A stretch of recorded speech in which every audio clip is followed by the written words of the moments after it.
Gente, uma boa tarde a todos. Esse é o nosso curso EA 202, Engenharia de Software, Teoria e Prática.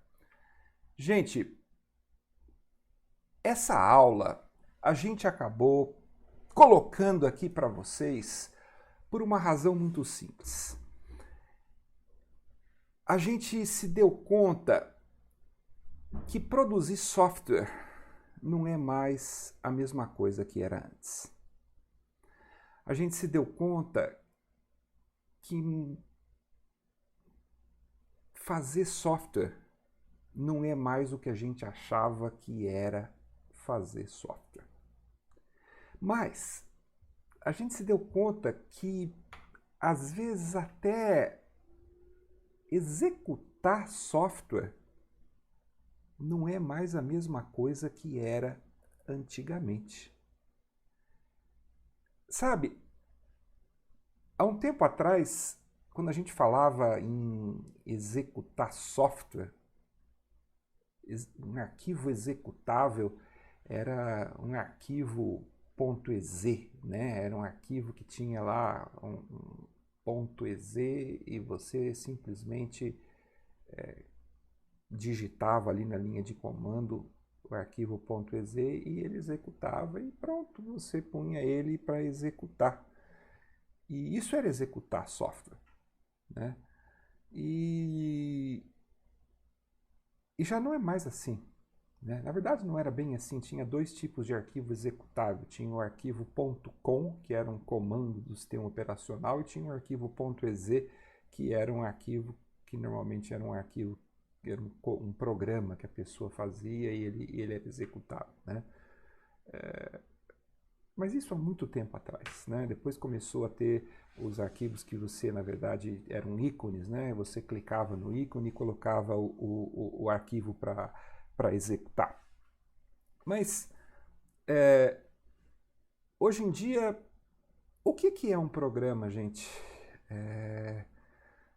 Um programa pode ser tanta coisa diferente. Um programa pode ser um script, um programa pode ser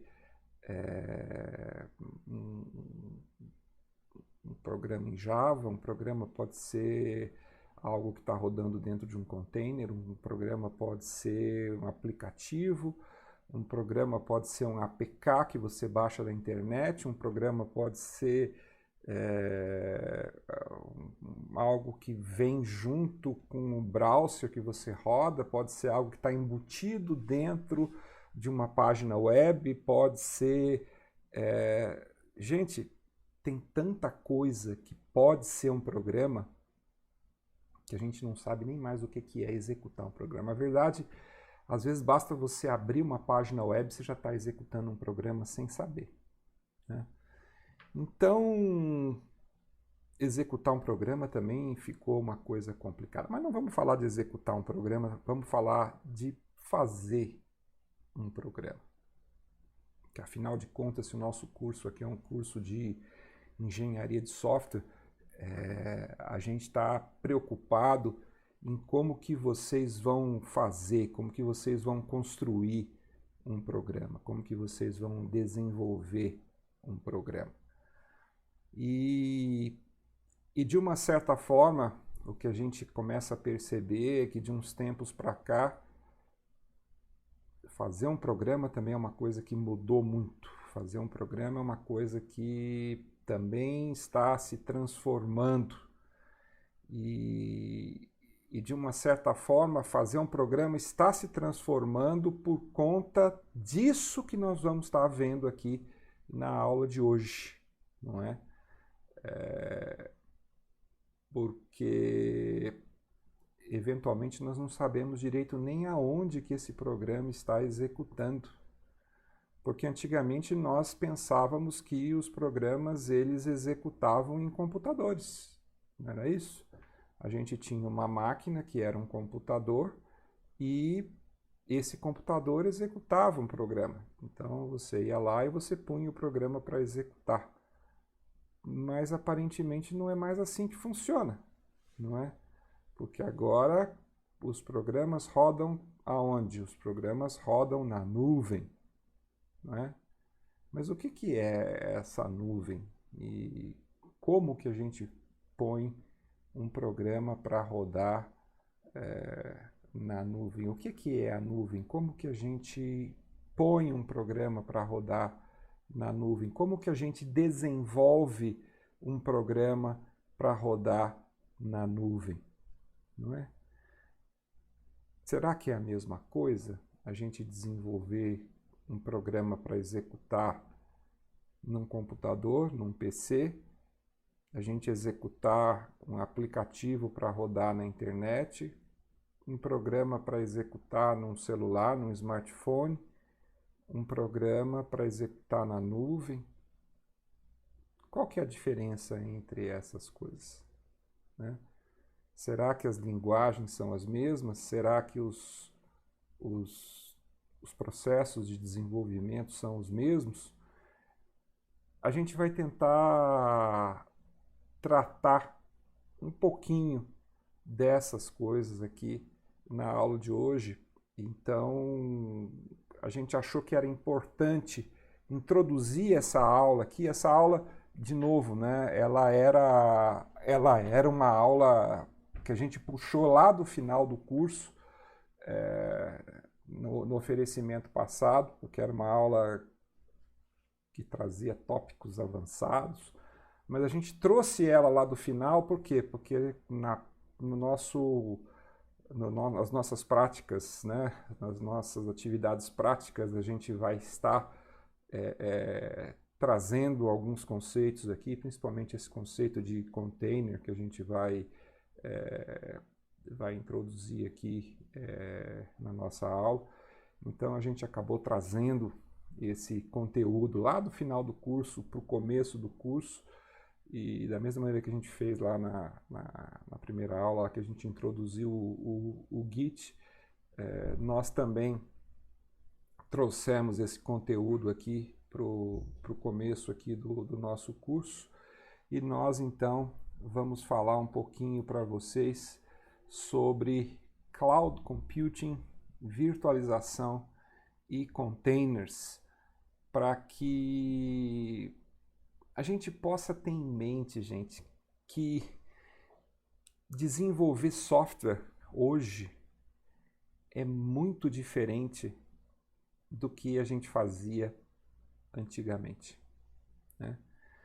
Quando eu comecei a programar, quando eu comecei a programar também não, porque, para ser bem honesto com vocês, o primeiro programa que eu fiz foi usando lá um TK-85, usando linguagem BASIC, né? Então, isso foi meu primeiro programa, foi em 1984. Então, isso nem conta. Mas, quando eu comecei a programar, de fato, de maneira mais séria, né, a gente usava a linguagem C, e a gente tinha lá um programa que era um compilador Turbo C, e você fazia o seu programa, você executava o compilador, ele gerava um código executável, você tinha o seu programa compilado, que gerava um arquivo .exe, e você executava o programa e ele fazia o que tinha que fazer, ele executava o seu comportamento ali no seu PC. Então você tinha um código executável que era executado, né? Você tinha uma máquina, você tinha um computador e ele executava ali o seu programa.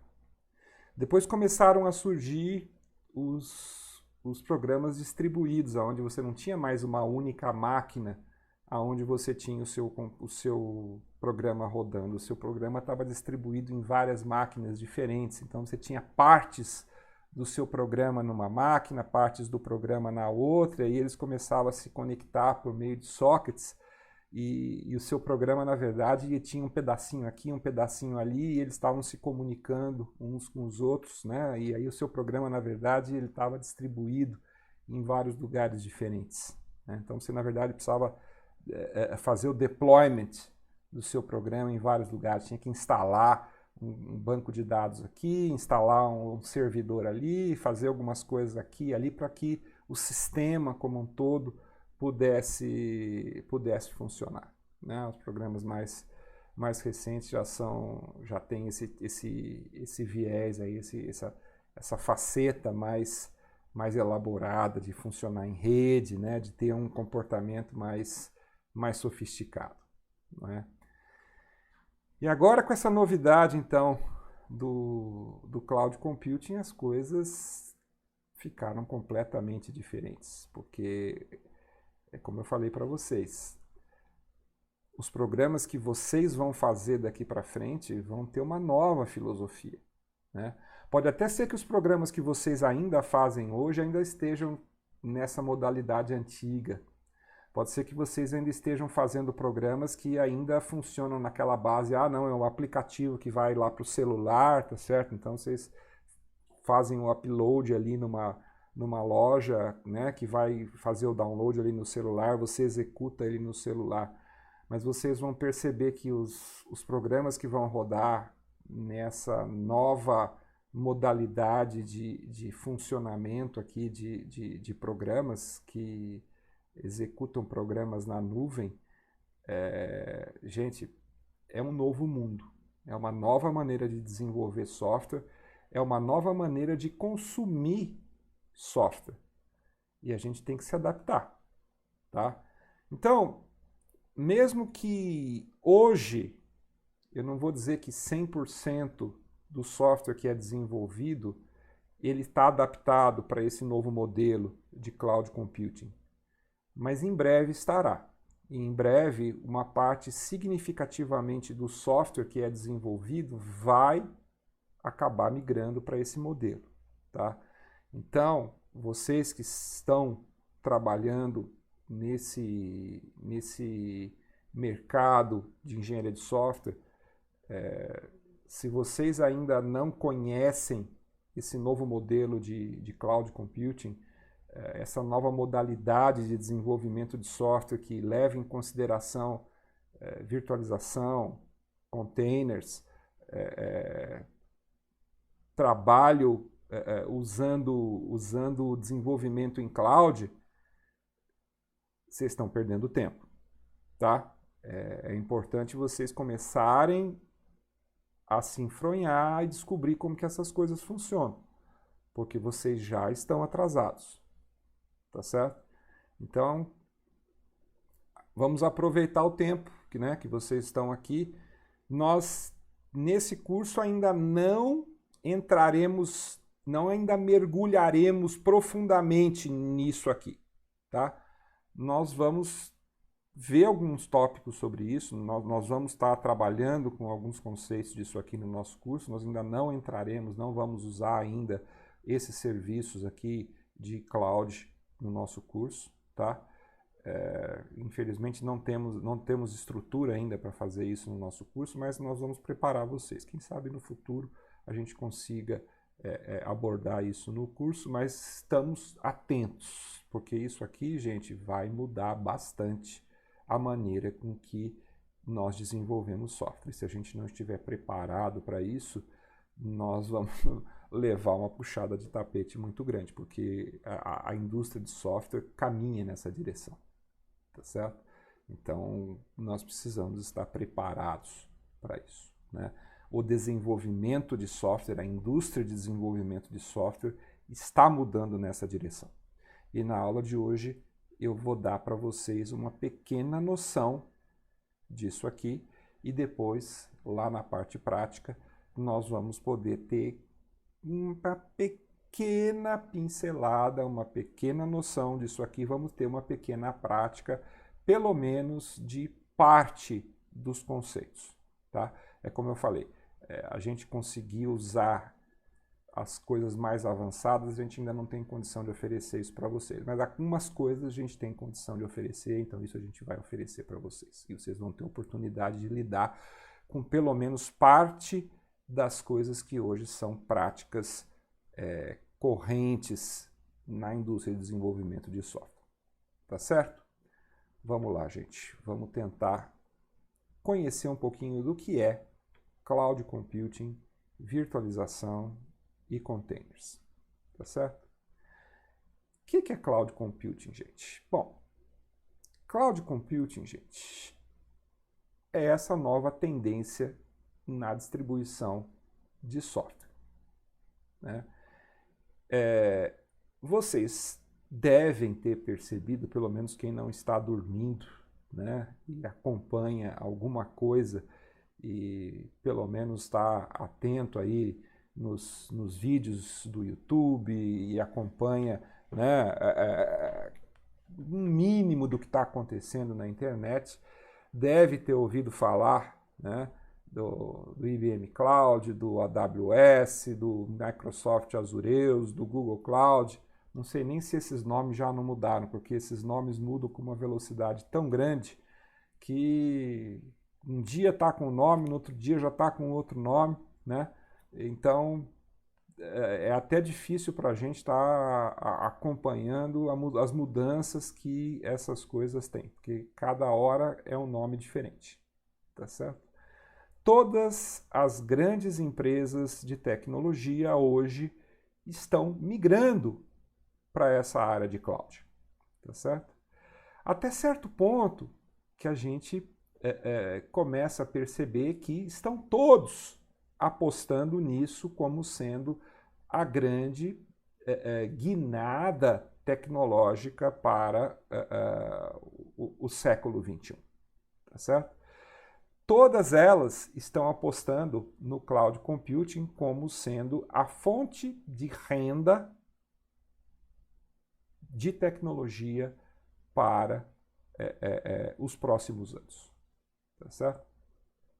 Inclusive, é interessante, né? Algumas empresas que têm tradição em software, como a Microsoft, por exemplo, a Microsoft, recentemente eu ouvi notícias que eles estão apostando que essa plataforma Azureus será a grande fonte de renda da Microsoft nos próximos anos, ou seja, o Windows não será mais a fonte de renda da Microsoft. Quer dizer, antigamente o Windows já foi a grande fonte de renda da Microsoft. Eles não contam mais com o Windows como fonte de renda. A fonte de renda da Microsoft será o Azureus, que é o quê? É a nuvem cloud da Microsoft. Tá certo? Tanto é que hoje a Microsoft aposta fortemente, sabem no quê? No Linux. Sabe por quê? Porque o Azureus é fortemente lastreado em Linux, né? Tanto é que o Linux faz parte dos planos da Microsoft e existe um subsistema da Microsoft que é o WSL, né? O Windows Subsystem Linux, que hoje faz parte do kernel do Windows. E a Microsoft tem investido pesadamente em Linux, por quê? Porque o Linux é muito usado dentro da plataforma Azureus, tá certo? É óbvio que isso daí a gente vê comentários, né? E não dá para saber certamente quais são os planos reais da Microsoft a esse respeito, mas são comentários que surgem aqui e ali, né, nos fóruns, e existem comentários a esse respeito de que, de fato, a Microsoft tem investido pesadamente em tecnologias usando o Linux. Por quê? Porque o Linux tem sido importante como tecnologia de base para o Azureus. Tá certo? Bom, independente disso ou daquilo, tá certo? Independente se isso é fofoca ou se de fato é fato, né? O que é real, de fato, é que cloud computing é uma tendência concreta, não só na Microsoft, mas na Amazon, no Google, na IBM. Todas essas grandes empresas têm investido pesadamente em tecnologia de cloud. E essas tecnologias todas, elas fazem o quê? Elas querem, de alguma forma, fazer com que os recursos de software estejam disponíveis em tempo real, 24 horas por dia, em qualquer lugar, em qualquer instante, a todo momento. Tá certo? O que seria, então, esse tal de cloud computing? Né? Cloud computing é a disponibilidade on demand de recursos de sistemas computacionais, especialmente armazenamento de dados e capacidade de processamento computacional, sem um gerenciamento ativo por parte do usuário. Gente, vocês têm uma noção do problema que é manter um parque computacional? Vamos lá, vamos tentar entender o que é manter um parque computacional. Vamos pensar um pouquinho. Os nossos laboratórios da Unicamp. Nós não temos laboratórios tão grandes assim. Nós temos um certo número de laboratórios. Vocês já frequentaram esses laboratórios. São laboratórios que a gente tenta, na medida do possível, manter atualizados, com máquinas atualizadas. O que são máquinas atualizadas? São máquinas que são máquinas relativamente recentes, são máquinas Core 5, são máquinas Core 7. De que geração? De quinta geração, de sexta geração? Mas, poxa, professor, isso já está meio antigo, não está? Quantos anos nós estamos falando? As máquinas mais novas que nós temos hoje, que são aquelas máquinas que estão talvez no LE27 ou no LE25. 2 anos, 3 anos. Em que velocidade nós conseguimos atualizar essas máquinas? Cada 2 anos, cada 3 anos. A gente tem uma política de tentar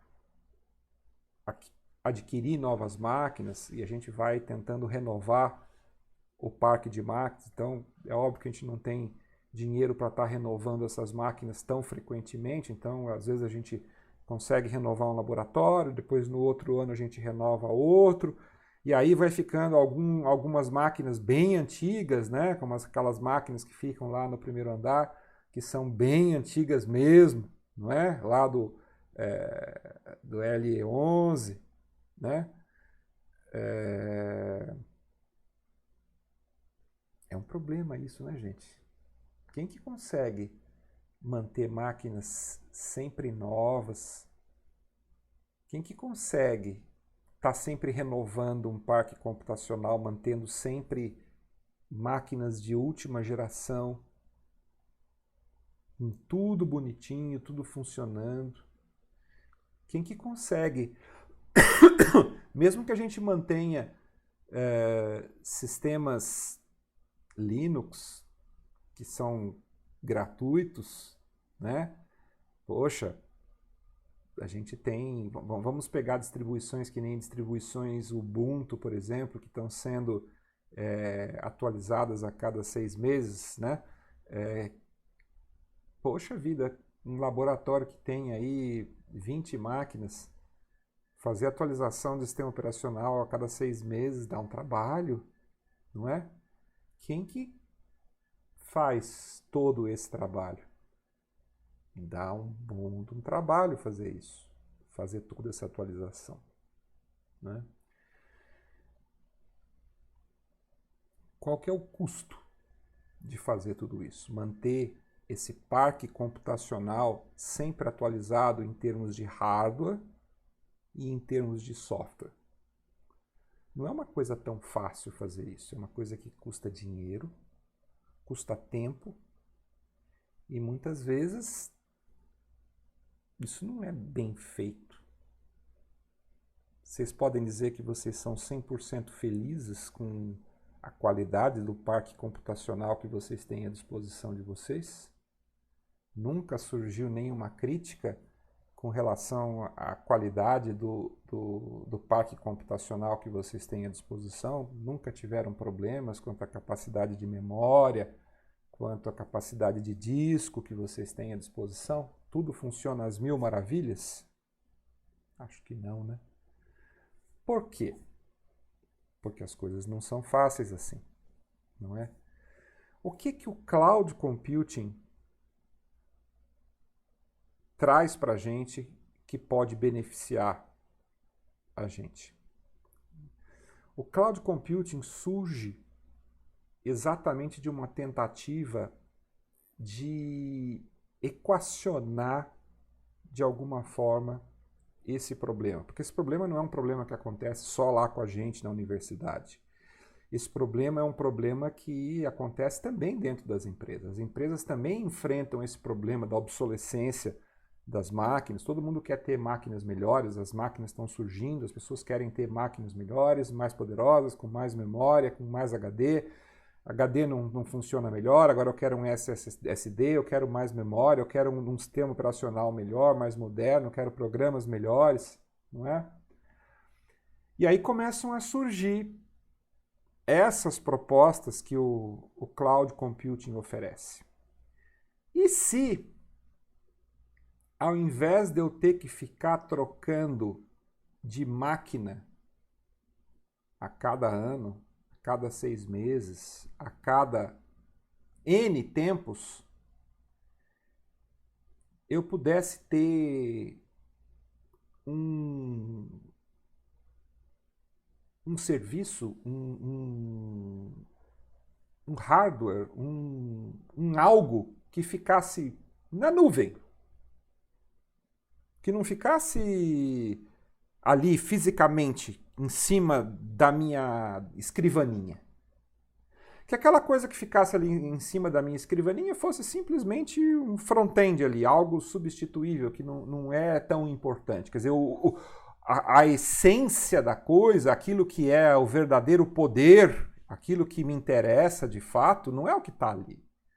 Aquilo lá é só o ponto de acesso, tá certo? Mas o que interessa de fato, que é aquilo que eu quero ver renovado, que aquilo ficasse longe, ficasse na nuvem, tá certo?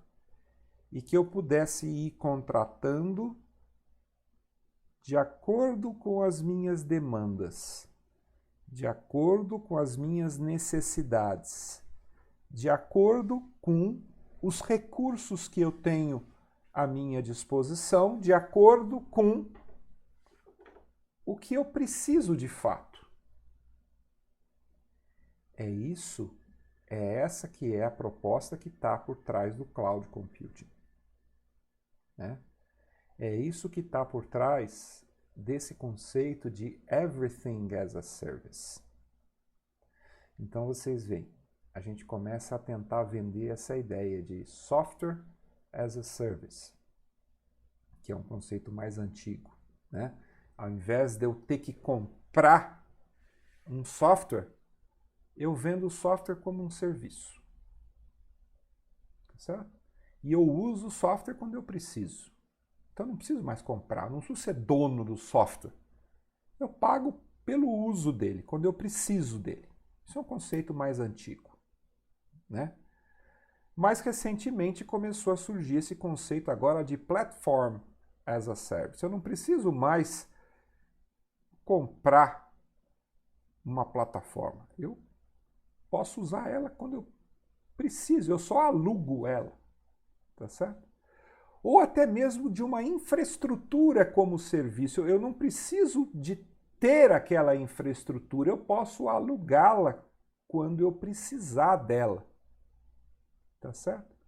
E no fundo, a ideia é ter tudo como um serviço.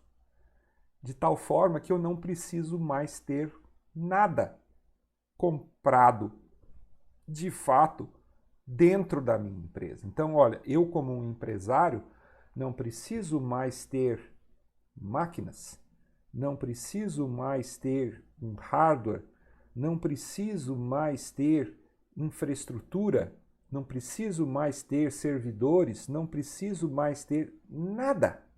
Eu posso alugar tudo quando eu precisar. E quando não precisar, não preciso gastar dinheiro com isso. Tá certo? E aí, quais são as vantagens disso daí? Que quando eu não preciso ficar gastando um dinheiro, empatando capital numa coisa que eu não tenho necessidade de estar utilizando num determinado momento. Então vejam, de um ponto de vista econômico, esse conceito de cloud computing ele é muito interessante, principalmente do ponto de vista da escalabilidade, porque com um custo muito pequeno, uma empresa consegue ter um serviço de alta qualidade e consegue usar esse serviço e comprar esse serviço dessas empresas fornecedoras, que, por outro lado, conseguem disponibilizar esse serviço para um número gigantesco de outras empresas que precisam desse serviço para poderem operar.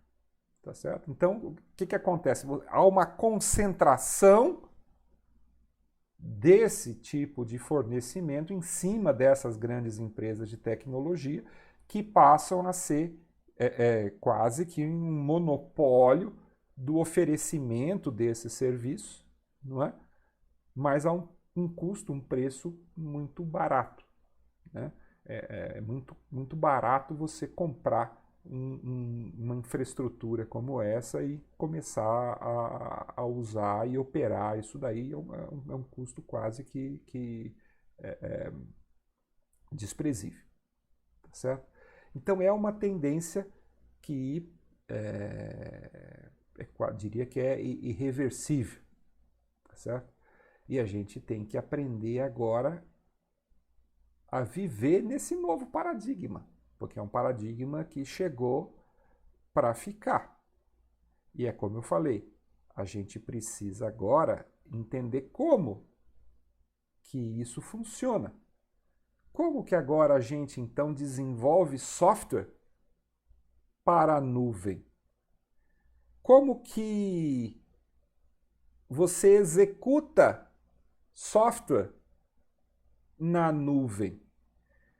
Como que você carrega software na nuvem?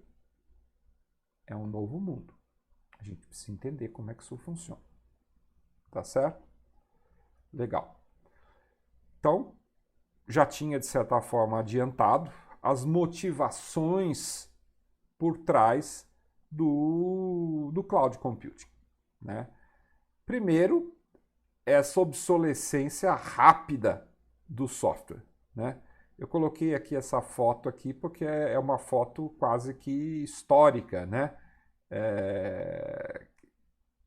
Quem que ainda tem um parque computacional como esse aqui, né? É um exemplo típico de um laboratório do passado, né? Com esses monitores 3D, né? Onde a gente tem 3D porque ele tem profundidade, né? Ninguém trabalha com monitores como esse, tá certo? Um laboratório como esse é uma coisa que tende a simplesmente desaparecer, tá certo? Não vai mais haver laboratórios como esse. Isso aqui vai simplesmente desaparecer. Os computadores como esse vão ser substituídos completamente. Não há razão para que exista mais computadores como laboratórios do tipo como esse aqui. Tá certo? Isso aqui é uma coisa do passado, é um fóssil vivo. Tá certo? Então, esse tipo de hardware é um hardware que está ficando rapidamente obsoleto. Tá certo? A disponibilidade ubíqua do sistema. As pessoas querem ter o sistema operando o tempo todo em qualquer lugar.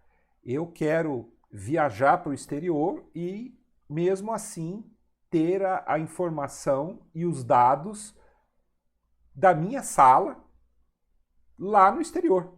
Eu quero ser capaz de pegar os meus arquivos, todos aqueles que eu trabalho, né, cotidianamente, e ter acesso a eles lá do exterior. Né? Quero ter acesso a todos os meus arquivos, quero ser capaz de operar com eles, quero ser capaz de fazer tudo o que eu faço na minha sala lá do exterior. Né?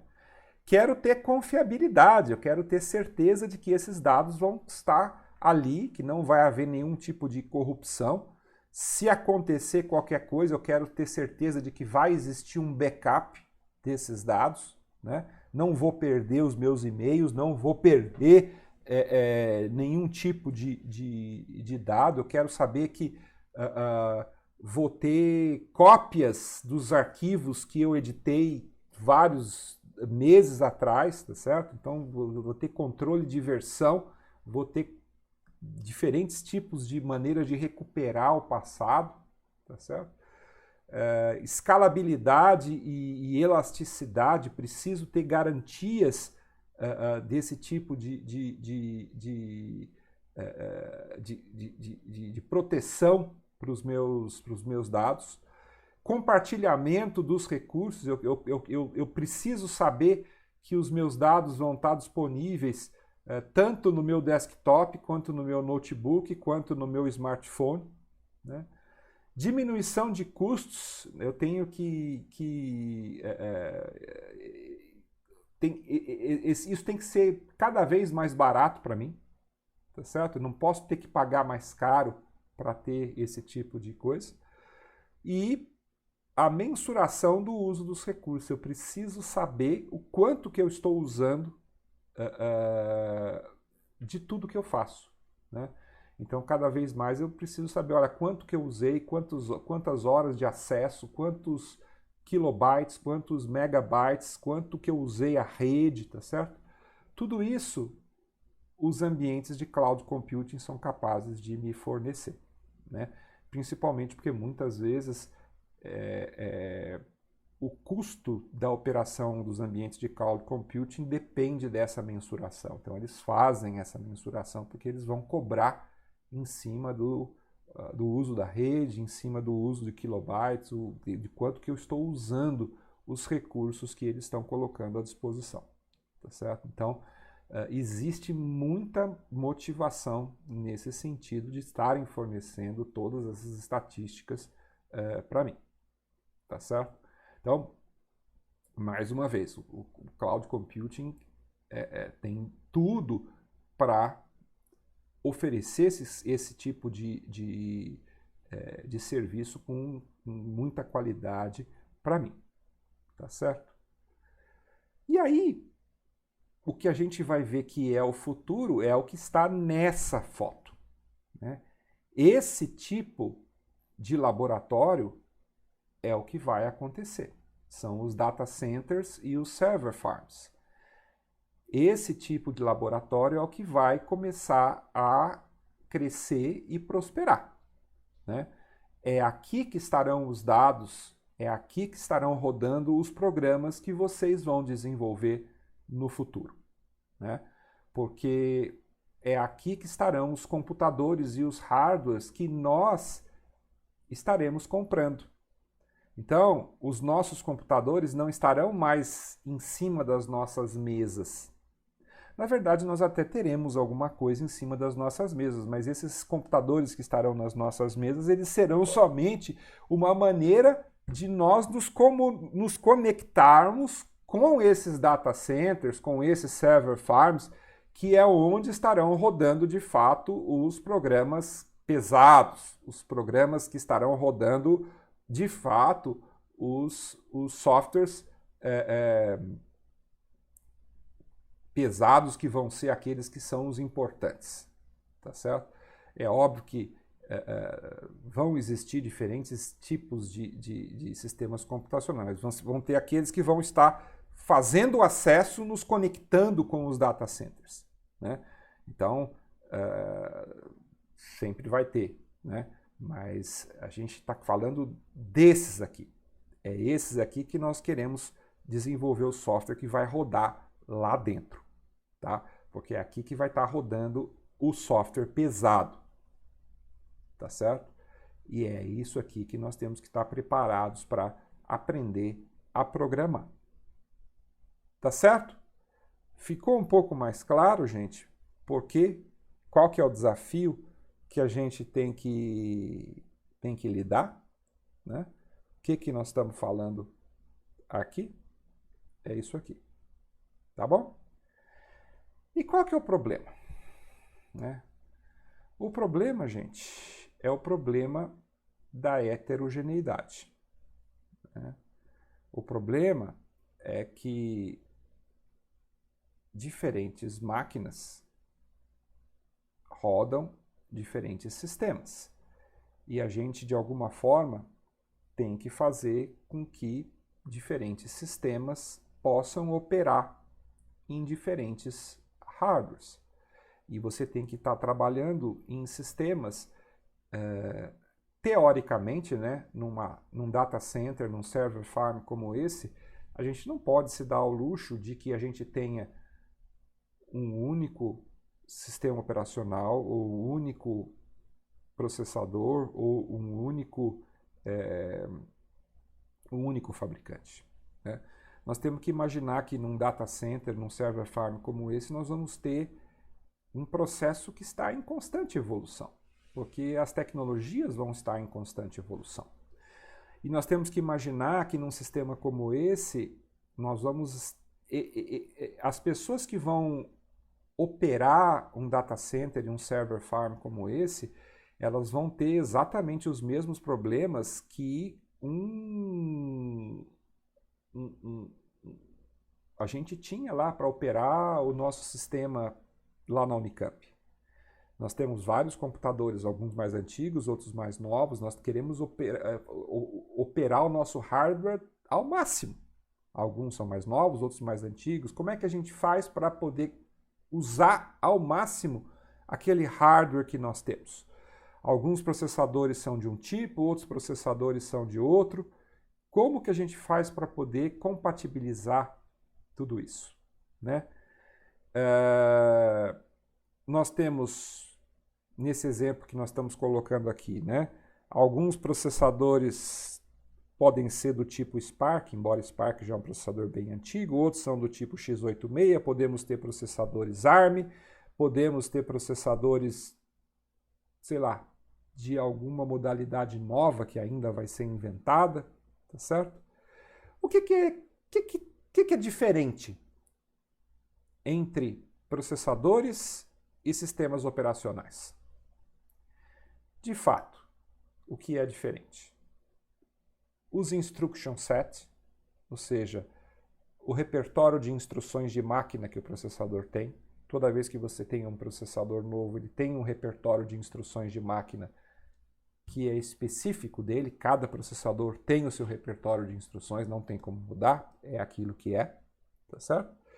Então, o repertório de um x86 é aquele que ele tem, o repertório de um Spark é aquilo que ele tem, não muda. E quando você tem um sistema operacional, você tem o quê? Você tem um conjunto de instruction set, de interrupções, né, que o desenvolvedor do sistema operacional que define. Ele vai arbitrar, a interrupção número 1 faz isso, interrupção número 2 faz aquilo, interrupção número 3, você cria lá um vetor de interrupções e o desenvolvedor do sistema operacional que vai dizer o que cada interrupção vai fazer, tá certo? E aí, você vai ter o quê? Você vai ter esses problemas aqui, né? Então, o que acontece aqui, né? Se o meu processador, ele é um processador Spark, tá certo? E aqui nós temos um Windows que foi feito para trabalhar com x86, não vai funcionar, tá certo? Se eu tenho um aplicativo que é um aplicativo Windows, e esse aplicativo Windows foi feito para comunicar com o sistema operacional Windows, e eu tenho aqui embaixo um Linux, não vai funcionar. tá certo? Então, essa heterogeneidade é que causa problemas. Por quê? Porque, né, um processador Spark foi feito para operar com um sistema operacional Solaris, com aplicativos Solaris. Um sistema operacional Windows foi feito para trabalhar com um hardware de x86. Um aplicativo Windows foi feito para conversar com o sistema operacional Windows.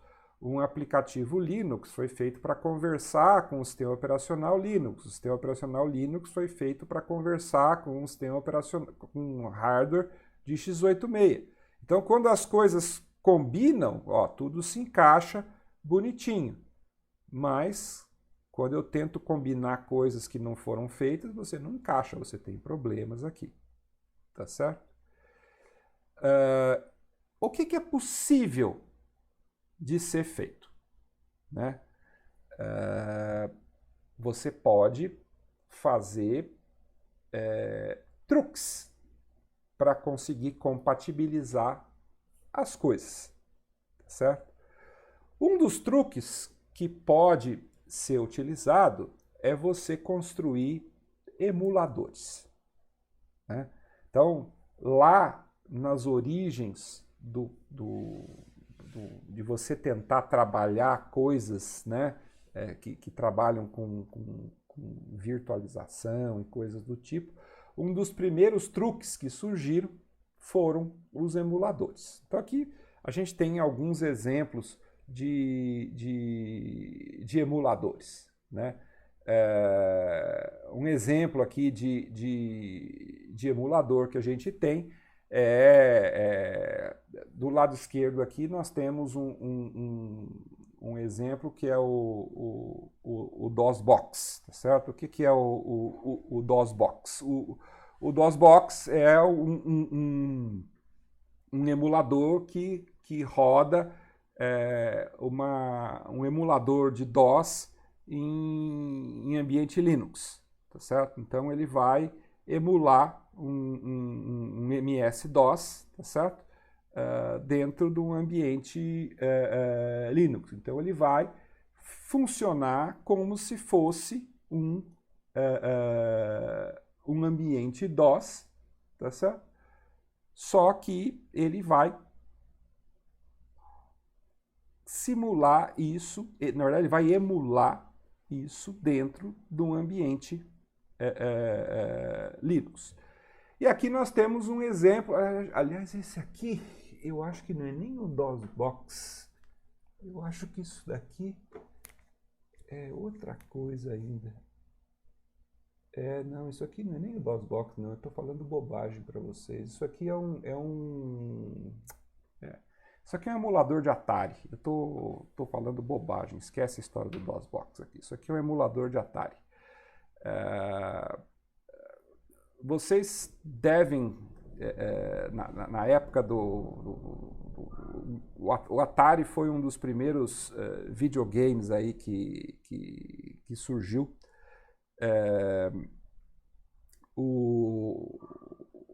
Isso aqui aconteceu lá em 1983, 84, mais ou menos por aí.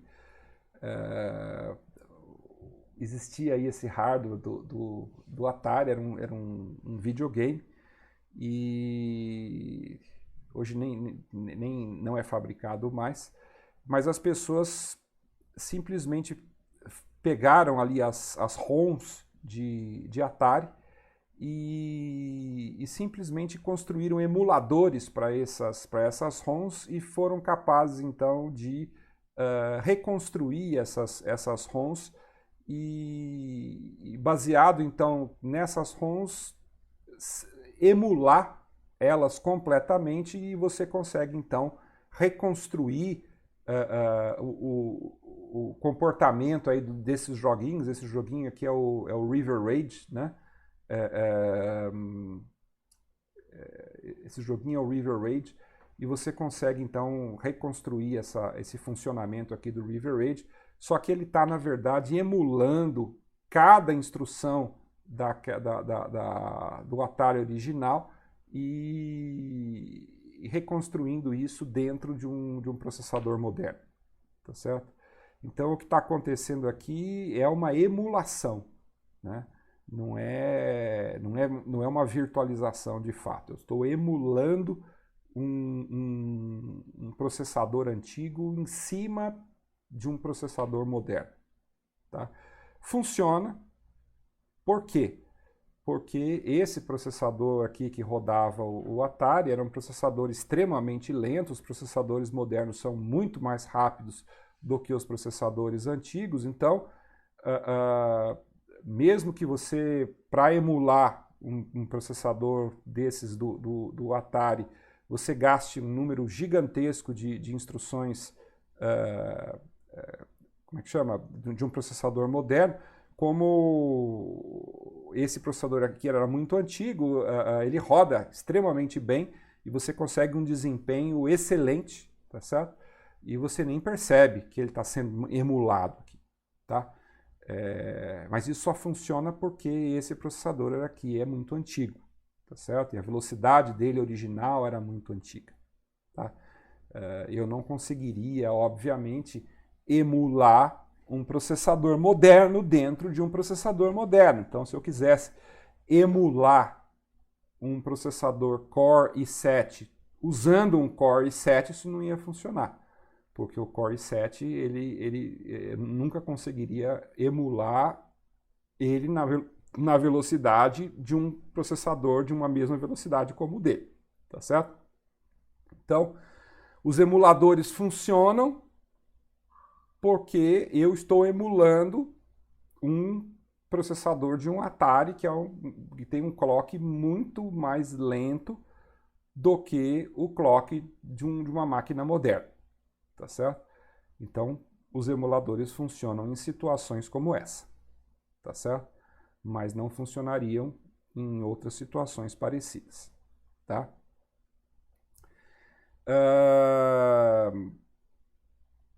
Isso aqui, gente, é até um negócio interessante, né? Porque quando a primeira vez que eu vi como é que chama? Esses virtualizadores que hoje são comuns, como por exemplo o VirtualBox, o VMware, eu pensei na minha cabeça, eu imaginei que o que eles faziam era isso, era um emulador, né? Eu pensei que o VirtualBox, o VMware, eles estavam emulando, né? Porque eles faziam uma coisa fantástica, né? Eu tava, por exemplo, rodando uma máquina com Linux e ele rodava o Windows. Eu falava assim, nossa, mas como que eu posso rodar o Windows dentro do Linux, né? E na minha cabeça eu pensava assim, não, o que ele está fazendo é emulando o Windows dentro do Linux.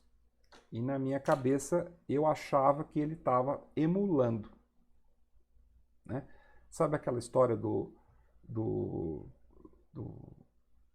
Matrix, né? De tá fazendo as coisas. E na minha cabeça era isso que estava acontecendo, mas não é, tá? Não é, tá certo?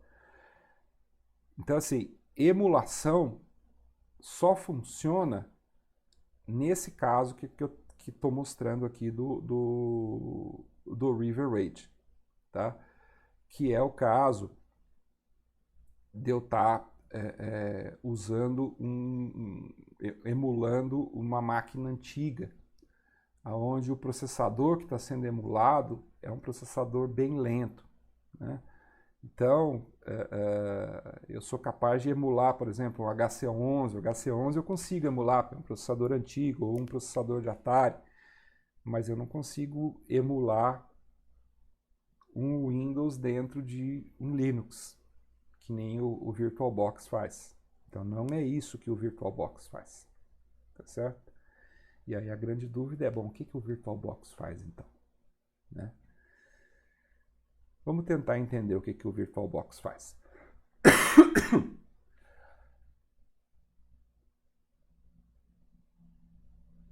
Aqui a gente está tentando entender o que acontece de fato numa virtualização, né? Imagina que eu tenho aqui um processador Spark, tá certo? Hoje em dia não é tão comum, os Spark eram mais comuns na época que a gente tinha as máquinas Sun, né? As máquinas Sun também já faz algum tempo que a gente não vê uma máquina Sun, mas imagina que eu tenho uma máquina Sun que não foi feita para rodar o Windows, e de alguma forma eu quero rodar o Windows aqui. Eu tenho o Windows, eu tenho aplicações do Windows, eu quero rodar isso num hardware da Spark. Como é que eu faço isso? Né? Não, não sei como, tá certo? Da mesma forma, eu tenho aqui uma aplicação Windows e eu tenho aqui uma máquina Linux rodando num x86, tá certo? Como é que eu faço para rodar esse programa Windows numa máquina que tem Linux? Né? Tanto nesse caso aqui como nesse caso aqui, ó, nós vamos precisar aqui de uma camada de acoplamento, tá certo? Para rodar esse software Windows numa máquina Spark ou para rodar essa aplicação Windows numa máquina que tem Linux, eu vou precisar aqui de uma camada de acoplamento.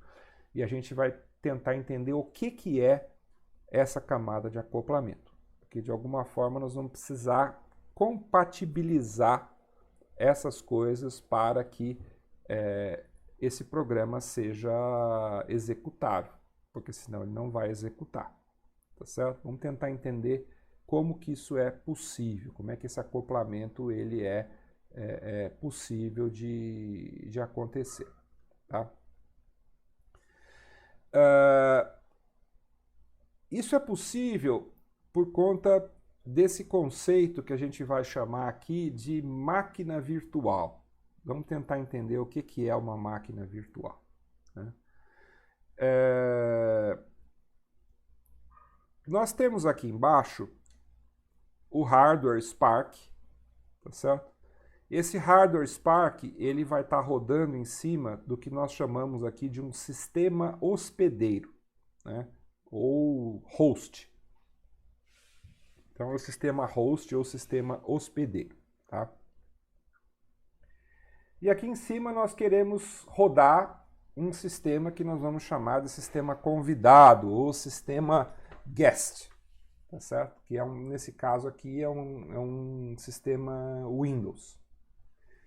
E aqui nós vamos ter que rodar então uma camada de virtualização que nós vamos chamar de monitor, tá certo?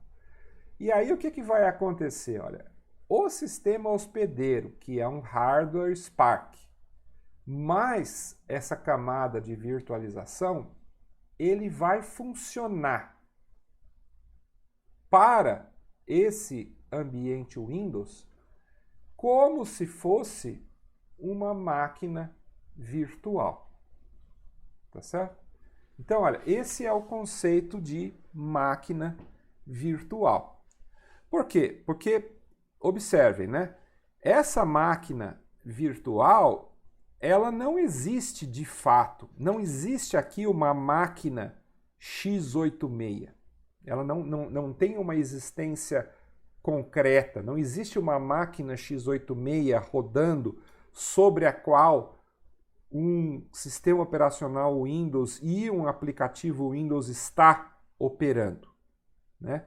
O que existe de fato é uma máquina, um hardware físico Spark e uma camada de software de virtualização que funciona como uma máquina virtual. Então é uma mistura de hardware e software que acaba funcionando no todo como uma máquina virtual. Tá certo? Então esse é o conceito de máquina virtual que a gente acaba operacionalizando aqui. Tá certo? Legal. E aí então existem diferentes tipos de virtualização que podem acontecer, né? Existe o que a gente chama de virtualização completa, tá certo? nessa virtualização completa, você tem aqui um hardware, e aí em cima desse hardware você instala um monitor, tá certo? Que é um hypervisor, que a gente chama, né? Que é esse VMM. Então esse hypervisor, ele é instalado diretamente sobre o hardware, tá certo? E aí, sobre esse hypervisor, é que você instala o sistema operacional e depois você instala uma aplicação. Quer dizer, esse caso aqui de virtualização completa é o caso que acontece, por exemplo, em sistemas mais antigos, que nem as máquinas IBM antigas, da década de 60, da década de 70, são soluções de software mais antigas, não são os casos mais modernos. Tá? Você tem o que a gente chama de emulação do sistema operacional, né? Esse caso aqui é um caso diferente. Olha, nesse caso aqui você tem um sistema operacional, aí você coloca um monitor em cima do sistema operacional que transforma esse sistema operacional em outro sistema operacional, né? Então, olha, aqui nós temos aqui um sistema operacional que teria uma certa interface e ele transforma ele em outra interface. Você tem o que a gente chama de uma tradução dinâmica, então você tem aqui um certo tipo de hardware e ele traduz ele em outro tipo de conjunto de instruções, né, que são mais eficientes. Você tem aqui a replicação de hardware, né? Então você pode estar trabalhando, vamos dizer assim, repartindo esse hardware em mais de um, né? Também é uma solução que é usada principalmente quando você quer repartir um hardware para que um mesmo hardware possa ser compartilhado por dois sistemas operacionais. Então, vamos supor que eu tenha aqui um determinado hardware que, em princípio, seria usado por um único sistema, mas você quer compartilhar esse hardware entre dois sistemas distintos. Então, você coloca aqui uma camada de virtualização, essa camada de virtualização ela reparte esse hardware em dois, então metade do hardware fica disponível para um sistema operacional com as suas aplicações, a outra metade do hardware fica disponível para esse outro sistema, e aí você consegue então repartir esse hardware, e esse hardware então ele pode ser distribuído entre dois sistemas diferentes. Então, tem diferentes soluções de virtualização que podem ser utilizadas, né? Uma outra diferença que existe também de virtualização é a diferença que existe entre as máquinas virtuais de aplicação e as máquinas virtuais de sistema, né? As máquinas virtuais de aplicação, elas se referem ao tipo de máquina virtual que acontece, por exemplo, em máquinas virtuais do tipo Java Virtual Machine. Vocês já ouviram falar que a máquina virtual Java é uma máquina virtual, né? No caso da máquina virtual Java, a virtualização ela acontece só dentro da aplicação Java, né?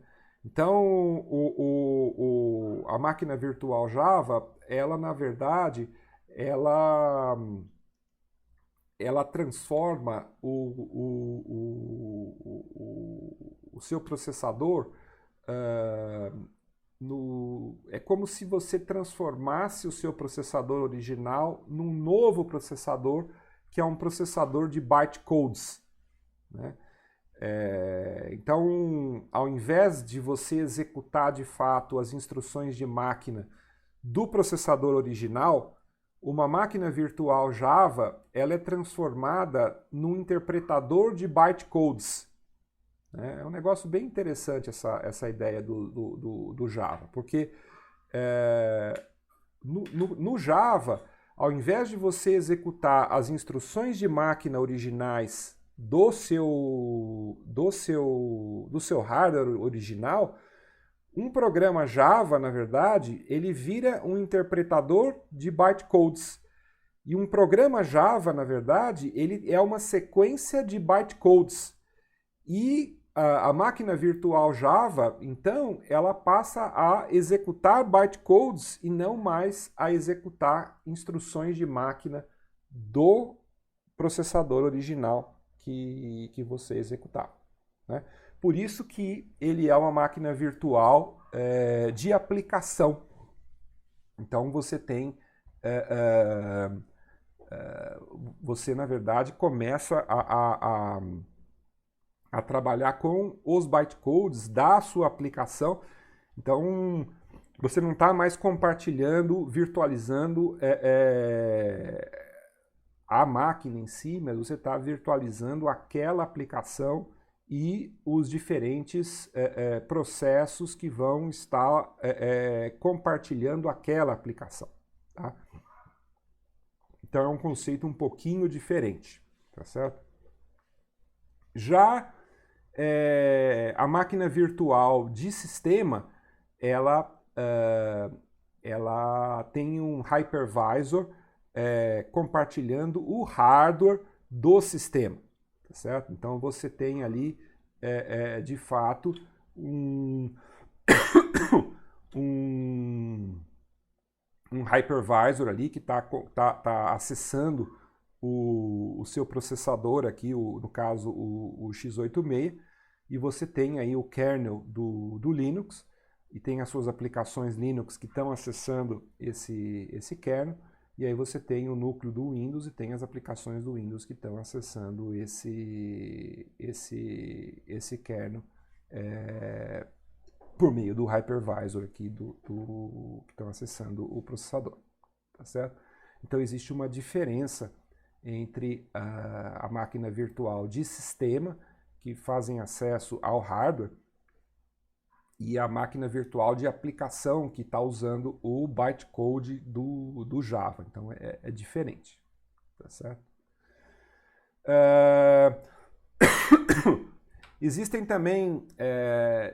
existe uma diferença entre as máquinas virtuais do tipo 1, que é o tipo monitor nativo, onde você tem aquele hypervisor instalado direto sobre o hardware, né, que é aquele caso que eu comentei com vocês, que é usado nas máquinas do tipo IBM antigo, né, que é instalado direto sobre o hardware, e daquela do tipo monitor convidado, né, onde você instala o hypervisor em cima do sistema operacional, que é o caso, por exemplo, do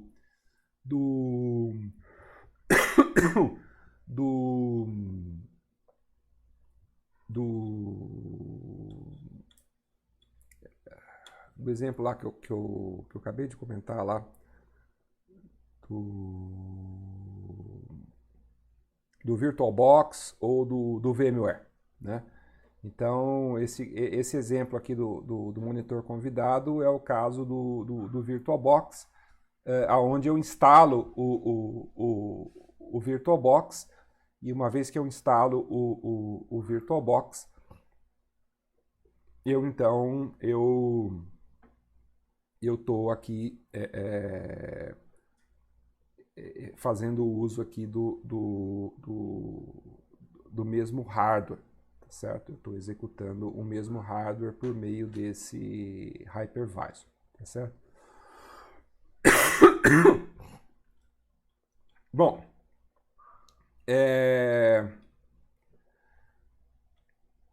o interessante, um negócio que eu não... aquilo que eu comentei para vocês, né? Que quando você tem uma virtualização, que é uma coisa que eu não sabia, é que de fato você está fazendo o acesso direto do hardware e não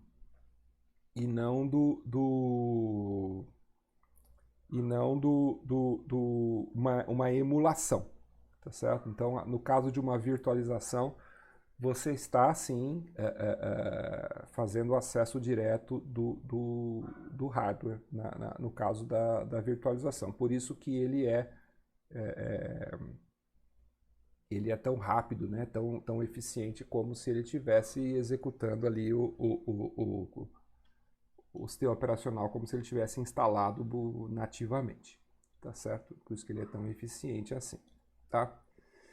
E aí, gente, é que a gente precisa introduzir, então, esse conceito mais recente, que é o conceito dos containers. Porque essa novidade dos containers é que foi uma novidade recente que, de certa forma, vem transformando a indústria do software mais recentemente, né? Porque o que acontece, né? Vamos ser bem pragmáticos, né? Desde que começou esse negócio da virtualização, todo mundo tem trabalhado com virtualização, né? Então, ao invés de você ter que trabalhar de fato com máquinas reais, todo mundo estava trabalhando com máquinas virtuais. Mas o custo de você ter máquinas virtuais é alto, porque se você tem 4, 5, 6 máquinas virtuais, você tem uma redundância muito grande, porque você é obrigado a ter várias cópias, né, das mesmas coisas, eventualmente sem ter um uso concreto daquele recurso, né? E foi aí que surgiu a ideia do container, porque no caso do container, você não precisa rebootar uma máquina inteira para eventualmente executar simplesmente um servidor de banco de dados ou um servidor web, que no final das contas é o que interessa para você, tá certo? Então, os containers surgiram exatamente por conta do interesse das pessoas de ter somente alguns tipos de aplicativos que eram os que interessavam para ela. Quer dizer, você às vezes contratava uma máquina virtual inteira simplesmente porque você queria ter um servidor de banco de dados online, ou porque você queria ter um servidor web online, ou porque você queria ter algum software que você queria que ficasse online 24 horas, e você acabava contratando uma máquina virtual completa, e não havia necessidade que isso acontecesse, né? E o container era capaz de suprir essa mesma demanda, tá certo? Então, veja, né, o que é o container? O container nada mais é do que uma versão enxuta de uma máquina virtual em que eu evito de ter que ficar reproduzindo partes da máquina virtual que eu não tenho necessidade de manter online, porque eu estou interessado só em parte daquilo, que aquilo lá esteja online, tá certo? E aí é que entra essa tecnologia que hoje é uma das tecnologias mais populares, que é o Docker, tá certo? O container, né? Um dos containers mais mais populares que têm se mostrado aí é exatamente o Docker, certo? Então, o que é um container? Não adianta a gente começar a falar sobre container sem explicar o que é um container. Um container é exatamente a virtualização da parte não kernel do sistema operacional. Vamos prestar atenção nessa definição para a gente entender direitinho o que significa isso, né? Um container é a virtualização da parte não kernel do sistema operacional. Tá. Vamos parar para pensar. Vamos imaginar que por que eu virtualizo alguma coisa, né? Vamos voltar naquela ideia da virtualização, né? Normalmente as pessoas faziam virtualização porque elas queriam ter uma cópia de um sistema para elas usarem. Então eu virtualizo, por exemplo, uma máquina Linux porque eu quero ter um Linux para mim, porque eu quero ter um serviço, por exemplo, um servidor de banco de dados, eu quero ter um servidor web, quero ter, enfim, quero ter algum desses serviços que uma máquina Linux pode me fornecer, tá certo? Normalmente eu vou usar isso para um servidor de banco de dados, ou um servidor Apache, ou um servidor Nginx, né? Um servidor de aplicações para servir um aplicativo web, ou alguma coisa do tipo, né? E aí,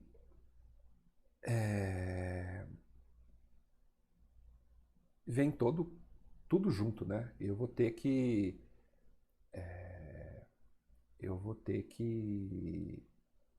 virtualizar o kernel, o servidor e tudo que vem junto. Tudo. Ele vai ter que bootar, vai ter que fazer o boot, vai ter que vir tudo, né? O que o container pensou? Poxa, e se eu pudesse fazer tudo isso e ao invés de ter que eu pudesse poupar parte do processo, né? Então, ao invés de eu ter que ficar replicando tudo isso, eu aproveito o kernel original e aí eu virtualizo só o resto. Tá certo? E é isso que é o container. O container é o resto. Tá certo? E eu aproveito o kernel original do boot da máquina. Para eu não ter que... Entendeu? Para eu não precisar refazer o boot.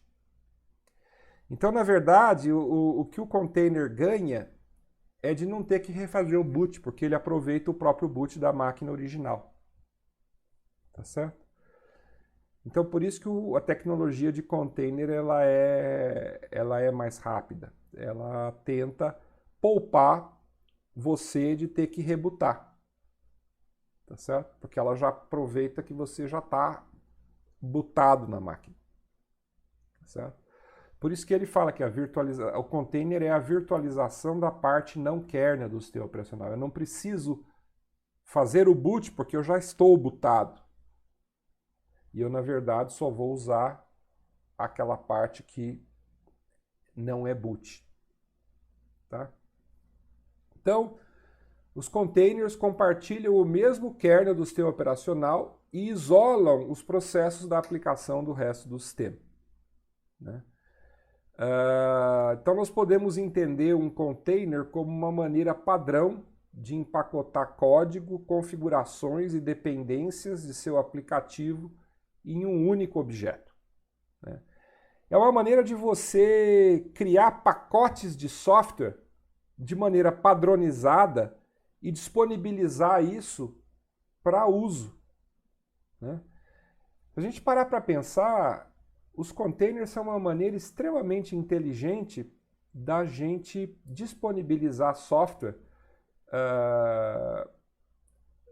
de tal forma que esse software fique disponível de maneira uniforme, sem depender de biblioteca. Porque quando você disponibiliza algo na forma de um container, isso fica padrão, independente de distribuição, independente de qualquer coisa. Tá certo? E é por isso que os containers estão se transformando numa maneira extremamente popular de desenvolvimento de software. Porque quando você desenvolve o seu software na forma de um container, por exemplo, um container Docker,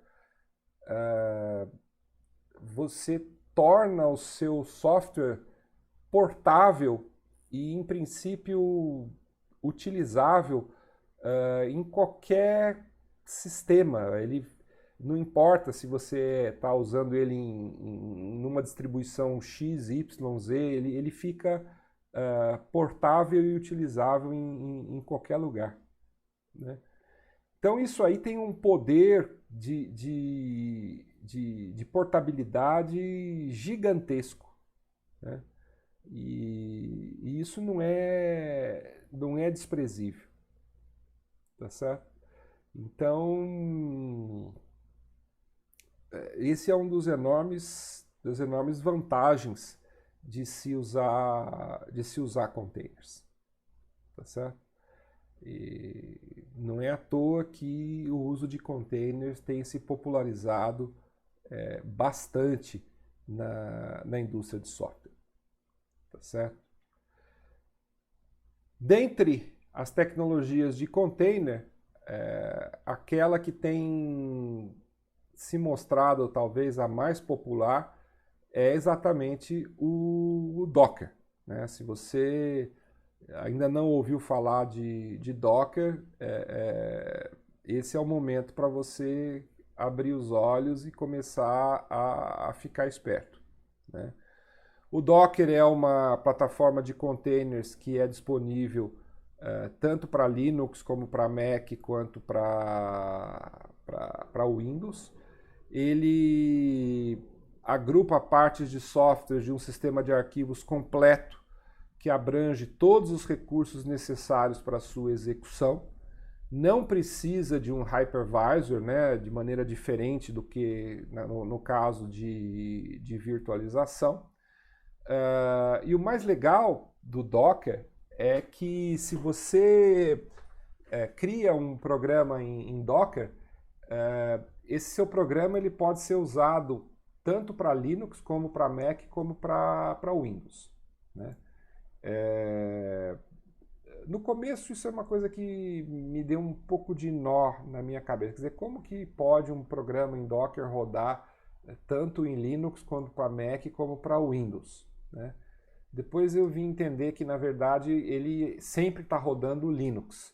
Só que quando você roda ele no Mac ou no Windows, ele implicitamente está rodando uma máquina virtual, no caso do Mac e no Windows. Só que ele faz isso de uma maneira meio que automática e você acaba nem percebendo, tá? Então, se você está usando Mac ou Windows, ele está virtualizando lá por baixo do pano sem te avisar.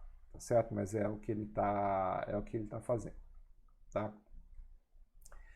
E aí, gente, entra em cena um outro elemento que está diretamente ligado com essa questão da computação em nuvem, que é a questão da orquestração de containers, tá certo? Veja, uma dos motes da computação em nuvem é aquela ideia dos microserviços, que é a ideia de você quebrar o seu software em microserviços que ficam distribuídos na nuvem, tá certo? Então, os seus aplicativos, eles são feitos de componentes, esses microserviços que eu falei, e cada componente fica colocado individualmente num container, tá certo? E esses containers, eles devem ser organizados no nível de rede para que o aplicativo funcione como desejado, tá certo?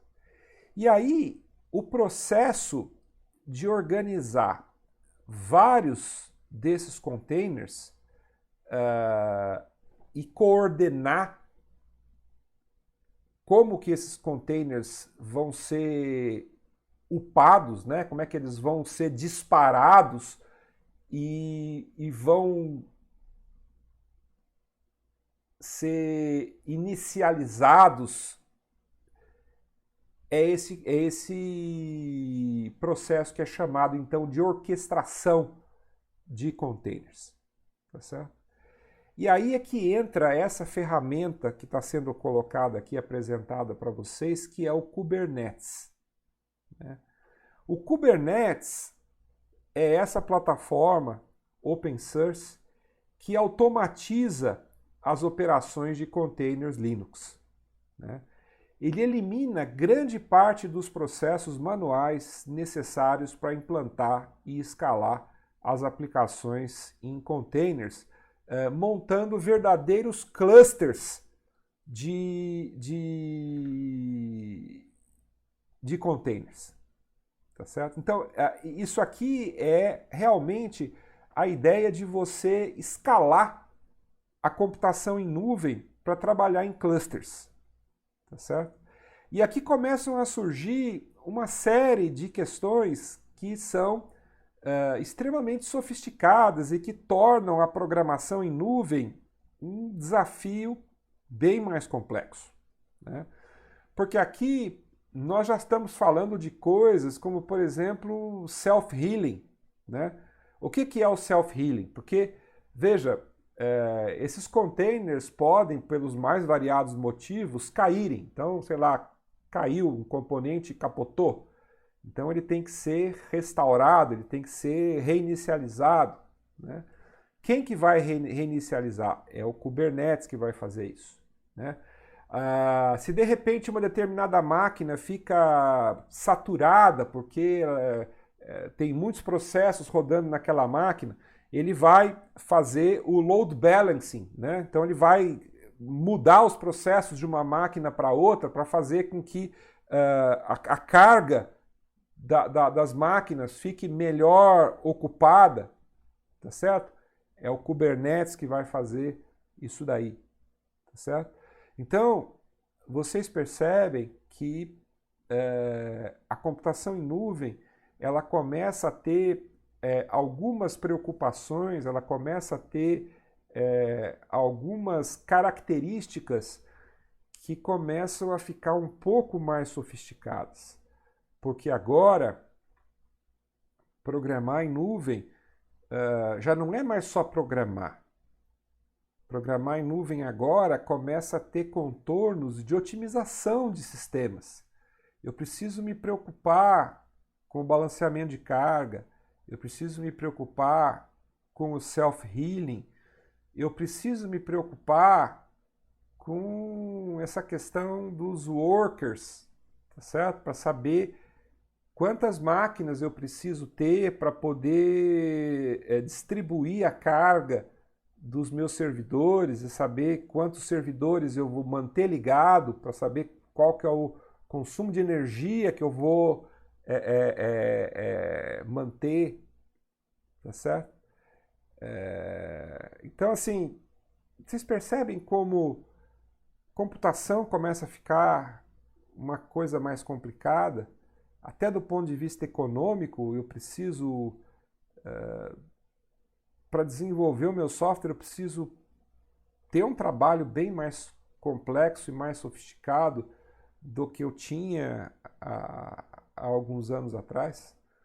Então, desenvolver software já não é mais desenvolver software como era há 10, 20 anos atrás, né? Desenvolver software está se transformando numa coisa bem mais sofisticada, bem mais complexa, e a gente vai precisar aprender a fazer isso dessa nova maneira que se apresenta para nós, né? Porque agora nós vamos precisar usar o Kubernetes para fazer isso, né? Nós vamos precisar orquestrar containers em vários hosts, né? Vamos precisar aproveitar melhor o hardware para maximizar os recursos, né?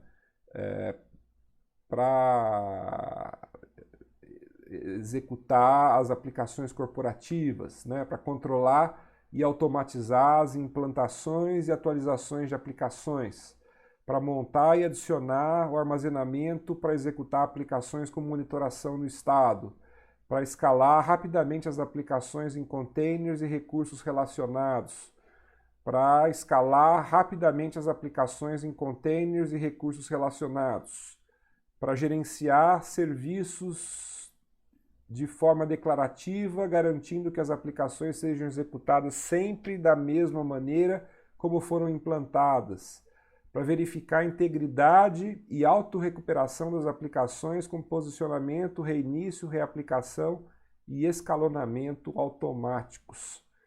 Então a gente vê o seguinte, a gente começa a ter complexidades aqui que vão além simplesmente da pura programação mais tradicional, de fato, que a gente poderia estar acostumado, né? Programar passa a se transformar numa atividade um pouco mais sofisticada, tá certo? Então, a gente tem que levar em consideração esses fatores todos aqui, tá certo? Então, precisamos levar isso em consideração, tá? Bom, gente, essa nossa aula de hoje, então, ela teve esse aspecto, né, de falar um pouquinho para vocês sobre o cloud computing, sobre virtualização, esclarecer um pouquinho o que é a virtualização, o que é um container, o que é o Docker, né? O que é o Kubernetes, principalmente a questão do Docker. Nós vamos ter oportunidade de estar trabalhando o Docker aí nas nossas atividades práticas. Então, vocês vão ter oportunidade agora, nas nossas atividades práticas, na sequência de fazer aí alguns trabalhos práticos usando o Docker. Nós vamos ter oportunidade de usar o Docker aí para montar aí um container usando o Node, e a ideia é que vocês possam estar operando um pouco com o Docker, aprendendo a trabalhar um pouquinho com o Docker e ter um pouco dessa vivência, né? O ideal seria se vocês pudessem também ter um pouco de vivência com o Kubernetes e estar operando com o Kubernetes. Eu não cheguei a incluir o Kubernetes na atividade prática, porque eu achei que ia ser complexo e a gente não tinha infraestrutura para trabalhar com o Kubernetes ainda esse ano. Mas quem sabe no ano que vem a gente consegue tá incorporando também o Kubernetes. Quem tiver curiosidade, eu acho que seria interessante vocês procurarem mais informações sobre o Kubernetes. Tem bastante informação na internet que vocês podem estar buscando. Eu realmente acho que é um tema importante para vocês. É como eu falei, as grandes nuvens, né? o AWS, o Microsoft, o Azureus, o pessoal, o IBM Cloud, está todo mundo usando essas tecnologias, tanto o Kubernetes quanto outras, né? Tem também o Docker Swarm, que o pessoal usa, o Docker Compose. São tecnologias que estão sendo usadas cada vez mais, tem diferentes maneiras de fazer, não existe uma maneira única. Então, assim, vocês vão ter possibilidades de estar usando isso, vão estar certamente se defrontando com essas técnicas. Fatalmente isso vai fazer parte do dia a dia de vocês, nas oportunidades de desenvolvimento que vocês vão ter. Eu quis trazer isso aqui um pouquinho para vocês poderem ter essa vivência de desenvolvimento, mas pelo menos o Docker. Eu acho que hoje em dia não dá mais para vocês pensarem em desenvolvimento sem ter pelo menos uma vivência com o Docker. Eu quis trazer para vocês um pouquinho essa oportunidade de estar trabalhando com o Docker. Vocês vão precisar trabalhar com o Docker. Então, assim, antes até mesmo que vocês façam as atividades práticas, eu diria para vocês já fazerem a instalação do Docker na máquina de vocês, porque provavelmente para vocês instalarem o Docker, vocês vão precisar rebootar a máquina de vocês, provavelmente vocês vão ter que fazer alguma modificação aí na BIOS, na UEFI, porque tem que alterar ali o modo de hypervisor, né? Tem que habilitar o modo de hypervisor para poder fazer a instalação do Docker. E é importante que o Docker seja instalado corretamente. Eu sugiro também, se vocês por acaso estiverem usando o Windows, que vocês instalem o Ubuntu para o Windows, e também o WSL, né, que é o Windows Subsystem for Linux. Isso vai facilitar a vida de vocês aí para poder trabalhar com o Docker, tá bom? Então, basicamente é isso que eu tinha para passar para vocês aqui na aula de hoje, e a gente pode então seguir aí para as nossas atividades práticas, tá bom? Gente, basicamente é isso que a gente tinha aqui na nossa aula de hoje e até a próxima aula.